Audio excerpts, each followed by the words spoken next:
हुजूर नबी करीम सल्लल्लाहु अलैहि वसल्लम ने फरमाया, 5 लोगों को कुर्बानी माफ़ है। अगर ये लोग कुर्बानी नहीं कर सकते तो इनको कोई गुनाह नहीं। वो 5 लोग कौन से हैं? बिस्मिल्लाहिर्रहमानिर्रहीम। मोअज़्ज़िज़ नाज़रीन, कुछ दिनों के बाद ईद उल अज़हा यानी कि बकरा ईद का त्यौहार आने वाला है, जिस त्यौहार में हम कुर्बानी करते हैं और इस कुर्बानी से हज़रत इब्राहीम अलैहिस्सलाम और हज़रत इस्माइल अलैहिस्सलाम की याद ताज़ा करते हैं। इस दिन अल्लाह पाक ने अपने प्यारे जलीलुल क़द्र पैगम्बर हज़रत इब्राहीम अलैहिस्सलाम पर एक बहुत बड़ी आजमाइश डाली थी और जिसमें वो कामयाब भी हुए थे। और इस दिन के बाद से हर मुसलमान उनकी सुन्नत को पूरा करते हुए कुर्बानी करते हैं। कुर्बानी करना अल्लाह ताला को बहुत पसंद है और कुर्बानी करने का सवाब ये है कि जानवर का खून ज़मीन पर गिरने से पहले कुर्बानी करने वाले शख्स के तमाम गुनाह अल्लाह पाक माफ़ फरमा देता है।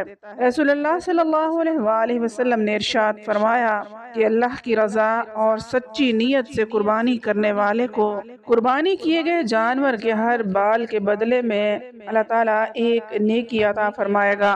बकरा ईद जुल्हज के महीने में मनाई जाती है और ये महीना अल्लाह ताला को आम महीनों से ज़्यादा महबूब है और बकरा ईद इसी महीने की 10वीं तारीख को मनाई जाती है, जिस दिन कुर्बानी की जाती है और ये दिन अल्लाह ताला को आम दिनों के मुकाबले में ज़्यादा अफजल और पसंद है। नाज़रीन, आप तमाम लोग जानते हैं कि कुर्बानी हज़रत इब्राहीम अलैहिस्सलाम की सुन्नत है, जिसको अल्लाह पाक ने हम मुसलमानों पर वाजिब किया है। इसलिए हर साल ईद कुर्बान के मौका पर हर मुसलमान कुर्बानी करता है। आज की वीडियो में हम बात करेंगे कि 5 ऐसे कौन से लोग हैं जिनके बारे में हुजूर पाक सल्लल्लाहु अलैहि वसल्लम ने इरशाद फरमाया कि इन 5 लोगों के ऊपर कुर्बानी वाजिब नहीं है, यानी कि ये 5 ऐसे लोग हैं जिनको कुर्बानी माफ है और अगर ये 5 लोग बकरा ईद के मौका पर कुर्बानी नहीं करते तो उन पर कोई गुनाह नहीं होगा।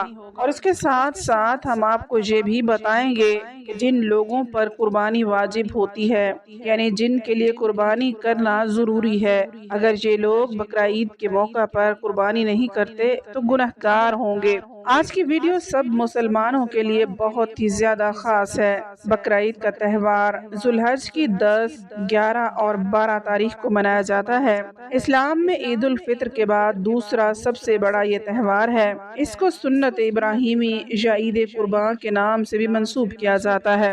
हुज़ूर पाक सल्लल्लाहु अलैहि वसल्लम ने इरशाद फरमाया, बकरा ईद पर कुर्बानी करना हर उस मुसलमान मर्द और औरत पर वाजिब है जिस पर सदका फित्र वाजिब होता है, यानी ऐसे लोगों पर बकरा ईद के दिन कुर्बानी करना जरूरी होता है। अब जिन लोगों पर कुर्बानी वाजिब है और वो कुर्बानी नहीं करते हैं तो ऐसे लोग सख्त गुनहगार होंगे। ऐसे लोगों के बारे में आप सल्लल्लाहु अलैहि वसल्लम ने इरशाद फरमाया कि जो शख्स कुर्बानी करने की हैसियत रखता है और फिर भी वो कुर्बानी नहीं करता तो उसको चाहिए कि वो हमारी ईदगाह के करीब भी ना आए, यानी कि ऐसे शख्स के लिए आप सल्लल्लाहु अलैहि वसल्लम ने इतनी नाराजगी जाहिर की है। लेकिन इसके साथ ही अल्लाह के प्यारे नबी हजरत मोहम्मद सल्लल्लाहु अलैहि वसल्लम ने ये भी इरशाद फरमाया कि इन लोगों के अलावा 5 लोग ऐसे हैं कि जिन पर कुर्बानी करना वाजिब नहीं। अब चाहे ये 5 लोग कितने भी मालदार क्यों ना हो,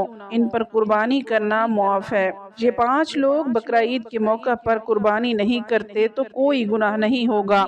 नंबर 1, जो शख्स सफर में हो। अल्लाह के नबी हुजूर पाक सल्लल्लाहु अलैहि वसल्लम ने इरशाद फरमाया, सबसे पहला शख्स वो है जो सफर में हो, यानी वो शख्स जो अपने घर से या अपने वतन से 92.5 किलोमीटर दूर चला गया हो। ऐसे शख्स पर कुर्बानी वाजिब नहीं है, फिर चाहे ऐसे लोग कितने भी मालदार क्यों ना हो। लेकिन अगर उसे वहाँ पर 15 दिन से कम रुकना है उस पर कुर्बानी वाजिब नहीं होगी। लेकिन अगर उसे वहाँ पर 15 दिन से ज्यादा रुकना है तो फिर उस पर कुर्बानी वाजिब हो जाएगी। इसीलिए उसको चाहिए या तो वो वहाँ पर अपने नाम से कुर्बानी कर ले या अपने घर पर इतला कर दे कि उसके घर का कोई भी शख्स उसके नाम से कुर्बानी कर दे। नंबर 2, काफिर पर। अल्लाह के प्यारे नबी हुजूर पाक सल्लल्लाहु अलैहि वसल्लम ने इरशाद फरमाया कि बकरा ईद पर कुर्बानी करना हर ہر اس مسلمان مرد اور عورت پر فرض ہے جو ایمان کی حالت میں ہو۔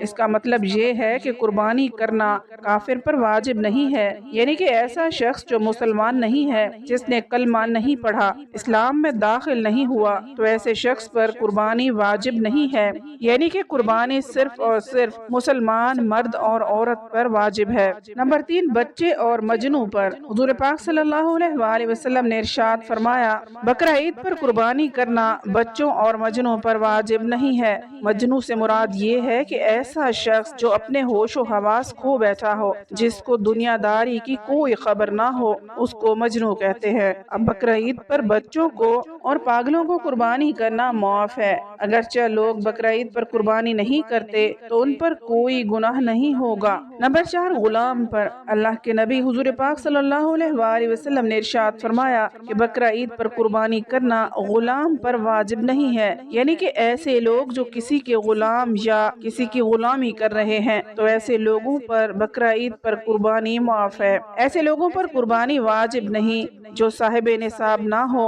یعنی کہ جس کے پاس 7.5 تولہ سونا یا 52.5 تولے چاندی نہ ہو، یا پھر اس کے پاس میں اتنے سونے یا چاندی کی رقم موجود نہ ہو۔ ایسے لوگوں پر بھی قربانی واجب نہیں ہے۔ اس کا مطلب یہ ہے کہ جس کے پاس رہنے کا مکان، کھانے پینے کا سامان، استعمال کے کپڑے اور روزانہ استعمال کی جانے والی چیزوں کے علاوہ 7.5 تولے سونا اور 52.5 تولے چاندی کی رقم موجود نہ ہو، ایسے لوگوں پر قربانی معاف ہے۔ بس آپ اتنا دھیان رکھیں، قربانی صرف اس شخص پر واجب ہے جو صاحب نصاب ہو۔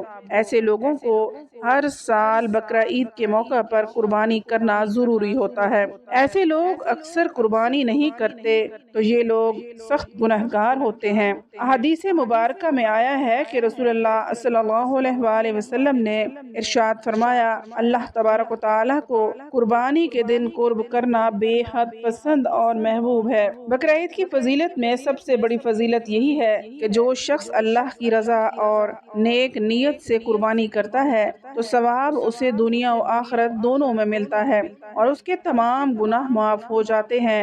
آپ کو یہ بتاتے چلیں کہ قربانی کرنے سے صرف صغیرہ گناہ ہی معاف ہوتے ہیں اور کبیرہ گناہ یعنی بڑے گناہ صرف توبہ سے ہی معاف ہوتے ہیں۔ ناظرین، یہ ضرور یاد رکھیں کہ قربانی صرف اور صرف اللہ کی رضا کے لیے کی جاتی ہے، کسی کے دکھاوے کے لیے نہیں۔ اسی لیے آپ لوگوں سے گزارش ہے کہ آپ قربانی کے جانور کی کسی بھی فوٹو کو سوشل میڈیا پر اپلوڈ نہ کریں۔ اس سے قربانی کے جانور کی بے حرمتی تو ہوتی ہے، لیکن اس کے ساتھ ساتھ آپ دکھاوا کرنے والوں میں شامل ہو جاتے ہیں۔ اس لیے دل میں بس یہی ارادہ رکھیں کہ ہم قربانی اللہ کی رضا کے لیے کر رہے ہیں، نہ کہ دکھاوے کے لیے۔ اللہ تعالیٰ سے دعا ہے کہ اللہ تعالیٰ ہم سب لوگوں کو نیک عمل کرنے کی توفیق عطا فرمائے، آمین۔